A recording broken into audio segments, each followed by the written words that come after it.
Hello guys, ஹெல்த்தியும் டேஸ்டியும் ஒன்றா கிடைக்கிற மாதிரி ஒரு ஈஸியான பிரேக்ஃபாஸ்ட் ரெசிபி கருப்பு கவுனி அரிசி வச்சு எப்படி பண்ணுறதுன்றதை இந்த வீடியோவில் பார்க்கலாம்.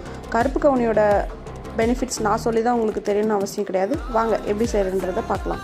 அதுக்கு ஒரு உலக்கு இந்த மாதிரி கருப்பு கவுனி அரிசி எடுத்துக்கோங்க.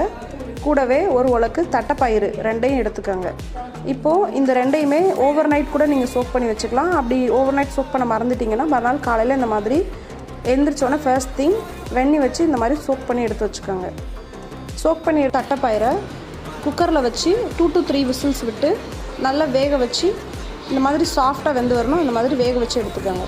அதுக்கப்புறம் அதே மாதிரி சோக் பண்ண கவுனி அரிசியையும் நல்லா ஒரு 5 to 7 விசில்ஸ் விட்டு எடுத்து வேக வச்சுக்கோங்க. வாயில் வச்சு கடித்து பார்த்தீங்கன்னா அரிசியோட டேஸ்ட் தெரியக்கூடாது, நல்லா சாஃப்டாக இருக்கும் அரிசி.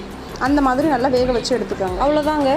இந்த வேக வச்ச ரெண்டையும் ஈக்குவல் குவான்டிட்டி ஆட் பண்ணிக்கிட்டு கூடவே grated coconut and brown sugar add பண்ணி சர்வ் பண்ணலாம்.